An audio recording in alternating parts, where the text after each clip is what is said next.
जैसा कि गुरु जी ने बताया, मेरा नाम अमित कुमार वर्मा, मैं डिस्ट्रिक्ट हरदोई से वर्तमान में मैं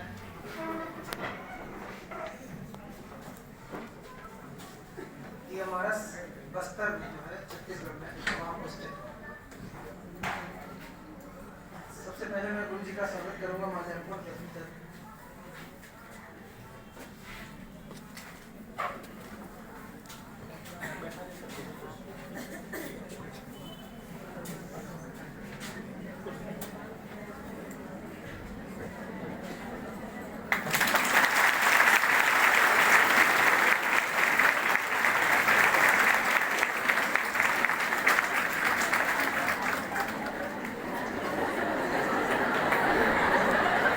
अभी पाना दीजिए, अभी पाना दीजिए, हमारा पाना दीजिए, पाना दीजिए ना।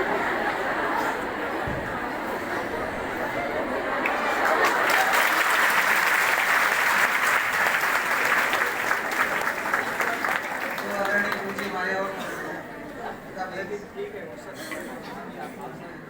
अरे आप भी तो रोल है ना, कहीं कहीं आपका भी सर।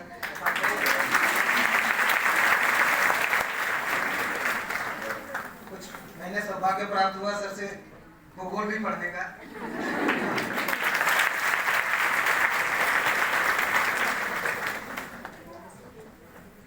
सौभाग्य से आज बहुत अच्छा दिन है। मैं 2020 महीना दिसंबर ही था और आज दिसंबर है। अच्छा सौभाग्य प्राप्त हुआ, साथ में ये पुस्तक सर की लॉन्च हो रही है तो और अच्छा लग रहा है। यहाँ आकर के एकदम परिवार जैसा लग रहा है। सर ने कहा कि चले जाइए, वापस जाएंगे तब चले आना। मैंने कहा नहीं सर, मैं पहले आप पुस्तक लॉन्च कर रहे हैं तो मैं यहीं रुकूंगा, घर बाद में जाऊंगा। तो सर से मिलने के बाद में रात में 11 बजे 11:30 बजे मैं फिर वापस रूम में गया और सुबह से इंतजार कर रहा हूँ। 10 बजे ही आ गया। यहाँ आकर के पता ही नहीं चलता है कि मैं घर में हूँ या बाहर हूँ। तो कितना सौभाग्य अच्छा है कि आप लोग भी यहाँ पे हैं, सर के सानिध्य में हैं। और ये पुस्तक सर का आशीर्वाद समझ कर रखिएगा सब लोग। सर का आशीर्वाद है और आपको चढ़ने का एक नया पायदान मिल रहा है। तो मैं चाहता हूँ मैं भी इस आशीर्वाद को लेकर के छत्तीसगढ़ जाऊँ और वहाँ से कुछ और नया करूँ।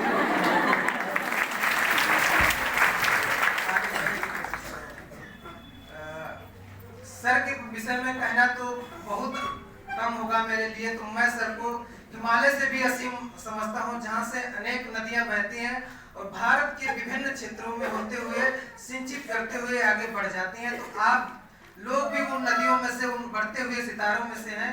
आप भी ऐसे ही जाकर के भारत के विभिन्न क्षेत्रों में, पांडे सर जी ने कहा था कि अभी भारत के लोग विभिन्न राज्यों में जाए। मैं कहता हूं, मैं साक्षात खड़ा हूं। मैं छत्तीसगढ़ जैसे राज्य में जहां धुर नक्सलवादी इलाका है, मैं ऐसे क्षेत्र में पोस्टेड हूं। मुझे जरा सी भी घबराहट नहीं होती है कि मैं इस क्षेत्र में सेवा देने क्यों आया। बहुत अच्छा लगता है। बच्चे भी इतने संस्कारी हैं कि अगर आपके पैर स्पर्श करते हैं तो चप्पल पहले अलग निकाल करके तब आपके पैर ऐसे बच्चों को, आदिवासी बच्चे मानने को तैयार ही नहीं हो कि जिन बच्चों के पास इतना असीम, इतना अनंत, जिनके माता पिता ने इतना सभ्यता उनको दी कि वो बच्चे चप्पल निकाल करके आपके पैर छूने के लिए आते हैं। मैं गुरु जी का स्मरण कर लेता हूँ कि कितना सौभाग्यशाली गुरु जी रहे होंगे तो मुझे इन जैसे बच्चों को पढ़ाने का अवसर मिला। दिसंबर 2020 में ही आया था और मैं सौभाग्य से कोविड का समय था। एक दिन मन में जिज्ञासा जगी कि हिंदी से BA करने के बाद MA चल रहा था मेरा। तो मैंने सोचा कि आगे बढ़ना है तो कुछ करना पड़ेगा। तो तैयारी के लिए, उससे पहले मैं प्राइवेट विद्यालय में शिक्षण का कार्य भी कर रहा था साथ में। तो कोविड के समय मैंने YouTube पे सर्च करना स्टार्ट किया तो 2-3 और प्रयागराज के और भी कोचिंगों के नाम आए।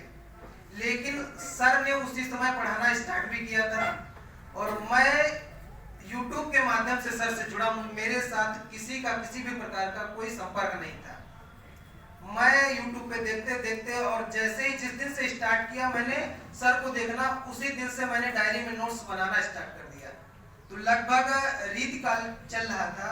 रीतिकाल का लगभग पूरा नोट्स सर YouTube पे पढ़ाए थे और मैं जैसे ही खत्म हुआ, बीच में क्लासें बंद हुई कुछ महीने के लिए, तो बड़ा मुझे अजीब लगने लगा। तो मैंने कहा कि अब यहाँ पे रुकना मेरे लिए अच्छा नहीं है, अब प्रयागराज के लिए निकलना चाहिए। तो मैं रात के 11 बजे घर से निकला, एक ट्रक आ रही थी, उस पे सवार हुआ एक साथी और था, दोनों लोग सवार होकर के यहाँ मैं 5 बजे पहुंचा।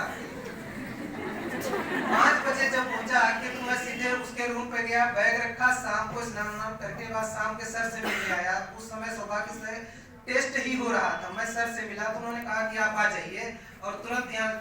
तो मैं यहाँ से जाकर के तुरंत रूम खोजना स्टार्ट कर दिया और मैं लाया कुछ भी नहीं था। एक सर कैसे कह रहे थे कि बैग लाया था, मैं बैग लाया था और कपड़े लाया था, इसके अलावा मेरे साथ कुछ भी नहीं था। और जाकर के तुरंत मैंने रूम खोजा 2200 रुपए का और अगले दिन से वहां पे सामान लेकर के मैं शिफ्ट हो गया और चालू कर दिया पढ़ना। मैं सोचा कि मैं कहीं नहीं जाऊंगा, सर से मुझे इतना अच्छा लगा पढ़ने में कि मैं बता ही नहीं सकता। मुझे इतने यूट्यूब पे और भी और देखिए कुछ लोगों के अपना कोई भी दावा करता हो, लेकिन सर के मुकाबले में प्रयागराज में हिंदी के मामले में तो कोई नहीं। जो कैंपिंग आ रही है, जो गैप आ रहा है, मैं ईश्वर की कृपा बने रहे कि निरंतर एक ऐसा स्थान बने जहां से किसी की भी हिम्मत ना हो कि निरंतर को यहाँ से हटा सके। मैं गुरु जी से आप सबका सहयोग और गुरु जी का प्रयास ऐसी जगह स्टेबल हो कि जहां से पूरे भारत में लोग निकले और कहें कि फलानी जगह पे जो है यहाँ पे सर अपना कोचिंग चला रहे हैं। ये नहीं कि किसी किराए की बिल्डिंग में, मैं चाहता हूँ सर का अपना कोई संस्थान हो, स्थान हो जहाँ सर ऊंचाइयों पर हम लोगों को ले जाने की कोशिश से। मैं जब आया था तो मैं भी आप लोगों की तरह ही नॉर्मल ही था। मैं जब पहली बार टेस्ट दिया तो 57 नंबर से स्टार्ट किया था, 57 मार्क्स आए थे, बहुत कम था। तो मुझे भी लगता था कि अभी और पढ़ना है और पढ़ना है। पढ़ते पढ़ते 2022 में जब स्टार्ट हुआ, 21 का लास्ट आया तो मैं नेट का फॉर्म भरा। तो नेट का उससे पहले मैं एक बार और दिया था जब वहाँ कोचिंग करता था। तो मैंने सोचा कि देखते हैं डाल करके। तो वहाँ पे मेरे 67% जो है नंबर आए बिना पढ़े हुए। तो मेरे अंदर कॉन्फिडेंस और डेवलप हुआ कि अगर मैं बिना पढ़े 67% नंबर ला सकता हूँ तो पढ़ने के बाद तो मैं और भी ला सकता हूँ। तो फिर मैं जब यहाँ आया पहली बार ही दिया और यहीं प्रयागराज में ही सेंटर पड़ा और पहले प्रयास में ही मेरा नेट क्वालिफाई हुआ। और जैसे ही दिसंबर खत्म होता है और फिर से 22 स्टार्ट होता है, पुनः जब मैं परीक्षा दिया तो दूसरे प्रयास में मेरा जेआरएफ होता है और इतना कॉन्फिडेंस डेवलप होता है। उसके तुरंत बाद जवाहर नवोदय विद्यालय जेएनपी का जो है पेपर होता है और प्रवक्ता के लिए मेरा चयन होता है। 20 सीटों पे मैं इंटरव्यू देने के लिए जाता हूँ। तो मुझे और कॉन्फिडेंस मिल जाता है कि अगर 20 सीटों के लिए मेरा इंटरव्यू में चयन हुआ है, कहीं ना कहीं मैं और आगे बढ़ रहा हूँ। जब मैं इंटरव्यू के लिए तैयारी भी सर से किया था तो कुछ कमियां रही। पहली बार था, पहला इंटरव्यू था, जीवन का पहला ऐसा मौका रहा कि मैं कुछ नहीं कर पाया या मेरी ही कमी रही। तो मैं चाहता हूं कि आप लोग भी जाएं तो सर से एक बार ऐसे इंटरव्यू के लिए सर स्पेशल वैसे भी चलाते हैं, आप भी सर से अनुभव लेके जाएं कि जो मैं गलतियां किया हूं वो आप लोग से ना होनी पड़े। तो दूसरी बार में जब उसी समय बिहार में आया, सर ने मना कर दिया कि सबसे पहले जब विज्ञापन आया बिहार का, सर ने बोला कि आप लोग बिहार जाएंगे। तो मैंने कहा कि ठीक है सर, आप अगर चाहते हैं कि बिहार न जाएं तो हम एस्टेट का फार्म ही नहीं भरेंगे। तो जो पहले वाला एस्टेट हुआ था, हम कई हमारे बैच के लोग थे, करीब 30-35 लोग, किसी ने नहीं भरा था। साथ में हमारे भाई राहुल पटेल जी भी खड़े हैं, इन्होंने भी कहा कि हम भी नहीं भरेंगे। इन्होंने भी नहीं भरा, मैंने भी नहीं भरा और भी साथी थे उन्होंने भी नहीं भरा। तो हम लोगों ने विचार लगाया कि जब सर कह रहे हैं कि लोग बिहार से यहाँ आकर नौकरी करने के लिए आते हैं, आप बिहार जाएंगे, आप बिहार के लिए नहीं बने हैं। तो मैंने कहा ठीक है सर, जैसा आप आदेश करिए। साथ में जब मेरा जेआरएफ हुआ तो सर से मैंने पूछा कि सर पीएचडी के लिए कुछ प्रयास किया जाए। तो उन्होंने कहा कि पीएचडी के लिए आप प्रयास न करिए, रहने दीजिए, क्योंकि नौकरी फर्स्ट प्रायोरिटी है। नौकरी रहेगी तभी आपकी पीएचडी सफल मानी जाएगी, वरना पीएचडी करके आपके साथ में बहुत से लोग ऐसे लोग हैं जो बैठे हुए हैं और कई साल गुजर गए हैं, नौकरी नहीं मिल रही है, भटक रहे हैं। तो मैंने कहा ठीक है सर, मैं प्रयास ही नहीं करता हूँ। 1 साल लगभग हो गया, सर से फिर एक बार मैं मिला जाके। सर ने कहा कि पीएचडी कैसे कर रहे हैं? मैंने कहा सर मैं तो पीएचडी कहीं से नहीं कर रहा हूँ, आपने ही मना कर दिया था। तो कहा कि ठीक है, कहीं आप थोड़ा बहुत देख लीजिए। तो उसके बाद मैंने आवेदन करना स्टार्ट किया और सौभाग्य से जब मेरा एमआरएस में हुआ, उससे पहले मैं लखनऊ पीएचडी के लिए चयन भी हुआ। लेकिन मैं सोचा कि अगर मैं वहाँ छत्तीसगढ़ जाऊंगा तो यहाँ पीएचडी में मैं नहीं आ पाऊंगा, क्योंकि मैं ऐसी जगह पे हूँ, रायपुर से मुझे 9 घंटे और बस के द्वारा जाना पड़ता है। कोई कनेक्टिविटी नहीं है, केवल बस ही माध्यम है आने जाने का। तो मैंने कहा कि ठीक है, मैं पहले ही पता कर लिया था कि मैं वहां से आना और जाना मेरे लिए दिक्कत हो जाएगी। मैं फिर कभी भविष्य में हो सकता है कि आगे जैसे ही समय मिलेगा मैं पार्ट टाइम के लिए अप्लाई करूंगा, और पीएचडी मेरा सपना है और सर का सानिध्य रहा तो मैं कोशिश करूंगा कि कहीं न कहीं से मेरा हो जाए। इसलिए मैं आप लोगों को ऐसा करता हूं, गुरुजी का आशीर्वाद आप सब हमेशा लेते रहिए। गुरुजी जैसा कहते हैं ना कि निरंतर आप बढ़ते रहिए और अध्ययन प्रैक्टिस, तो आपको कभी टेस्ट पेपर छोड़ना ही नहीं है। ये तो गांठ बांध लीजिए कि टेस्ट पेपर छोड़ना ही नहीं है कभी भी। अगर मान लीजिए किसी बात पे आप पेपर नहीं दे पाते हैं तो किसी साथी से मंगा लीजिए, या नई साथी से मंगा सकते हैं, शाम को यहाँ अगर प्रेजेंट है उससे मंगा लीजिए या ले लीजिए आकर के, और फिर अपने आप सॉल्व करिए। दूसरा ये है कि आप कभी कभी हमारे अंदर गर्व सा महसूस होता है कि हम तो 115 कर रहे हैं, 120 कर रहे हैं, तो अपने आप को अपने साथी से कभी श्रेष्ठ समझिए नहीं। सर जो कहे वो सब नया है, ये मान करके चलिए कि सर ने जो बताया वो हर चीज नई है, और नए के जान करके उसको आप ग्रहण करते जाइए, कभी आप असफल होंगे ही नहीं। ये मेरा दूसरा मौका रहा कि मैं एमआरएस में सेलेक्ट हुआ। भविष्य में और प्रयास रहेगा कि सर का सानिध्य प्राप्त रहे, आप सबका सहयोग रहे, मैं और आगे बढ़ने की कोशिश करूंगा।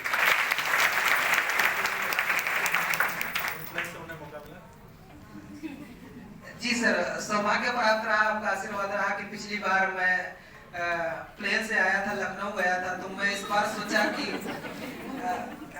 उस समय छुट्टियां भी 5 दिन की थी, तो प्लेन से आना जाना थोड़ा अच्छा लगा क्योंकि समय कम था और दूरी भी ज्यादा थी। तो इस बार 10 दिन की छुट्टी मिली है, 10 दिन का अवकाश है, और मैं सोचा कि सबसे पहले मैं प्रयाग ही जाऊंगा, प्रयाग की धरती को नमन करूंगा।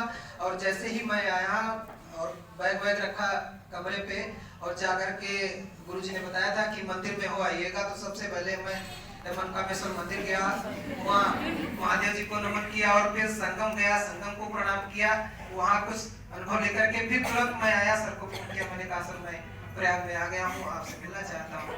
तो उन्होंने कहा कि ठीक है, मैं 10 बजे क्लास लेता हूँ, 10 बजे बंद करूंगा, उससे पहले आप आ जाइए। तो मैं यहाँ 9:30 बजे ही आ गया था, सर की क्लास चल रही थी, मैं यहीं पर बैठ करके इंतजार करता रहा।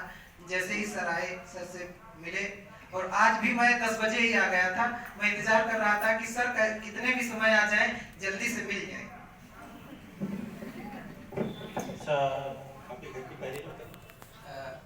जी सर, इससे पहले मेरे बुआ के लड़के मेरे घर में ही रहते थे, क्योंकि वो छोटे बचपन से ही रह रहे हैं, तो वो आर्मी में थे, तो उनसे भी थोड़ा मोटिवेशन मिला। और मैं अपनी पीढ़ी का, यानी अपने बाबा, पिताजी और मैं तीसरी पीढ़ी में मैं ही अकेला ऐसा हूँ कि जो सेंटर की जॉब कर रहा हूँ, और गांव में भी मैं अकेला ही ऐसा हूँ कि मैं सेंट्रल में हूँ।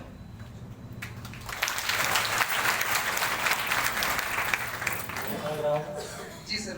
कभी टेस्ट मेडल नहीं सर, टेस्ट में कभी सौभाग्य नहीं प्राप्त हुआ, लेकिन 115-16 तो पहुंच गया था। मैडम के कभी हकदार नहीं हो पाए, इसके लिए क्षमा चाहेंगे। बहुत अच्छा लगा। और जिस समय हमारा एमआरएस हुआ, मैं चाहता हूँ कि सर उस समय अगर 1 महीने पहले या 15 दिन पहले भी एमआरएस के लिए सर अगर आ गए होते, तो जो संख्या कम दिख रही है एमआरएस में, सर का सानिध्य अगर प्राप्त हो गया होता, तो जैसे हम लोगों ने बिहार में परफॉर्म किया था पहले, उससे कहीं ज्यादा एमआरएस में लोग हिंदी के सिलेक्ट होते, क्योंकि सब लोग ज्यादा से ज्यादा जो है डिस्क्वालीफाई हुए हैं अंग्रेजी की वजह से ही बाहर हुए हैं। तो मैं भविष्य में आशा करूंगा, और विज्ञप्ति भी हो सकता है कि मार्च अप्रैल तक एमआरएस में फिर से आ जाए, क्योंकि 9000 कुछ वैकेंसी पूर्ण हुई है, और फिर से क्योंकि टोटल 30,000 वैकेंसी होनी है, और 9-10 हजार फिर से आने वाली है। तो मैं सर से आशा चाहूंगा कि भविष्य में आप हम लोगों का मार्गदर्शन करें, क्योंकि ज्यादा से ज्यादा हम लोग चलेंगे।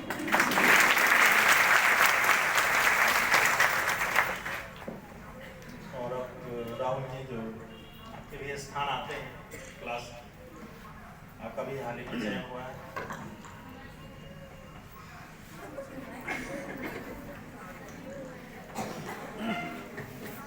आपको मेडल पहनते थे, आप टेस्ट में बहुत अच्छे आए हैं और बहुत अच्छा संयोग रहा कि आप आज के समय आए। अभी हाल ही में चयन हुआ बिहार में और हमारी गलती है, हमने मना किया था ऐसे।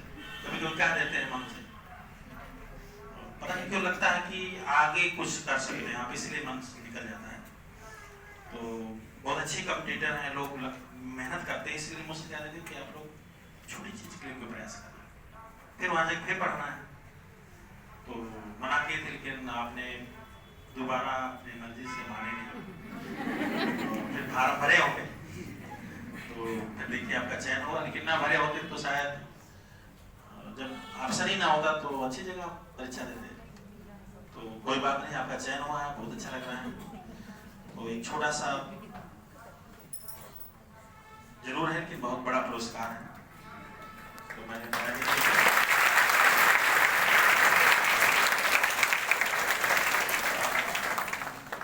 और राहुल जी जो जिला प्रतापगढ़ से हैं,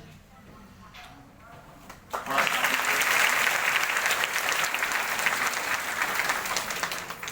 कंप्यूटर बहुत शातिर हैं आप और छोटी छोटी बारीकियों को काफी पकड़ते हैं और इस भीड़ में आके शांति से बैठे रहते थे और टेस्ट में भी अच्छा करते हैं, बताते भी बहुत अच्छा है। और लेकिन आपका चयन हाल ही में भी बिहार में हुआ है जूनियर में, प्रवक्ता का रिजल्ट आने वाले हैं, कुछ लोग के नहीं हुए। मैं बहुत खुश हूँ क्योंकि आपको राजकीय और बहुत बड़े आयोग में अवसर मिलेगा। मुझे ये सौभाग्य कि आपका चयन होगा, थोड़ा समय लगेगा, कष्ट जरूर है, थोड़ा सी खुशी मिलती है जब बिहार में आप सेलेक्ट होते हैं। लेकिन जब कोई आयोग में सेलेक्ट होते, मुझे पता है कि आपके सारे सपने पूरे होंगे, क्योंकि बिहार में जाके अपने ड्रीम को नहीं पूरा कर पाएंगे, क्योंकि ना घर पैसा दे पाएंगे, ना अपना खर्च कर पाएंगे और हमेशा ऑटो और रिक्शे में जीवन पार हो जाएगा। यहाँ रहेंगे तो तुरंत गाड़ी निकालते हैं लोग, वो चलते हैं, रिश्तेदारों को दिखाते हैं कि हाँ ठीक है, वहाँ किसको दिखाएंगे। तो रावण जी भी बहुत अच्छे प्रतियोगी रहे और बहुत अच्छा आपने नाम रोशन किया, घर वाले बहुत खुश होंगे।